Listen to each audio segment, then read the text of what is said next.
Credit card में करोड़पति बनने का ढोंग कर सकते हैं। अच्छी कार ले आओ, अच्छा मकान ले आओ, जो आपको चाहिए सब क्रेडिट पे मिल जाएगा। लेकिन गुरुदेव कहते थे कि आदमी की क्रेडिट नहीं, आदमी की डेबिट काम आएगी, उसकी तप की पूंजी काम आएगी, उसकी स्वयं की साधना काम आएगी। साधन काम नहीं आएंगे। साधन साध्य नहीं होते, साधना साध्य होती है। एक उदाहरण से समझोगे तो पूरी बात समझ में आ जाएगी। गुरुदेव ने हर 10 साल में अलग अलग प्रकार के अनुष्ठान करवाए और वो अनुष्ठान जब भी होते थे तो 10 साल बाद उसकी पूर्णाहुति हुआ करते थे। तो हमारे यहाँ पर हर 10 साल में 10 प्रकार के अनुष्ठान मिश्रण ने करें, वो फिर सप्तशती के अनुष्ठान हो, फिर साधकों का जीवन साधना अनुष्ठान हो, महापुरुष अनुष्ठान हो, विश्व कुंडली जागरण का अनुष्ठान हो, विश्व मानवता के ऊपर स्काईलैब के और उपग्रहों के अष्टग्रही योग के विनाश के संकट निवारण का अनुष्ठान हो, फिर मानवता को ऋचा और प्रकृति के संतुलन का 10 वर्ष का युग शक्ति साधना का अनुष्ठान हो।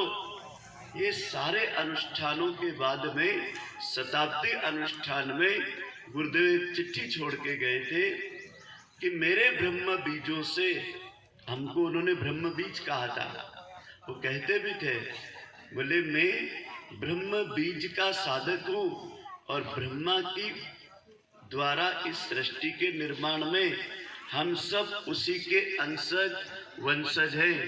ते जीव जो है ब्रह्म बीज है। मूल ब्रह्मा से जब दुनिया मिली तो उनकी दोनों कलाओं के साथ मिली। एक कला को आपने गायत्री कहा और गायत्री की कला से हमने क्या करा, सद्बुद्धि का, सद ज्ञान का जागरण करके 5800 देख रहे हैं। तो ऐसे हमारी भगवती गायत्री की स्थापना हुई। हमको समय समय पर यज्ञ पिता के द्वारा इस भौतिक जगत में सावित्री के श्रेष्ठ और अच्छे कर्म करने के लिए 7 आंदोलन मिले। गांव में हमने काम किया, शहरों में काम किया, महानगरों में काम किया।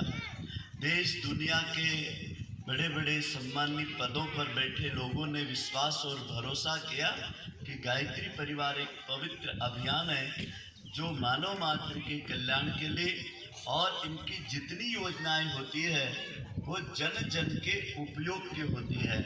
तो अब ये जो योजना हमको दी है ये आने वाली पीढ़ी के भौतिक विज्ञान को दिशा देने के लिए।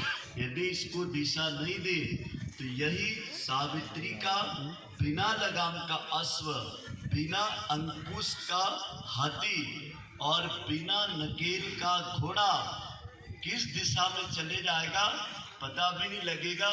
और कई पीढ़ियां हमारी इसी भौतिक विज्ञान के संकट से इतने नरक में चले जाएगी कि 100 स्वर्ग भी यदि हम इस धरती पर ढूंढ लाने की इच्छा करेंगे तो एक स्वर्ग तक जाना हमारा संकट भरा समय कोई पार नहीं कर सकता।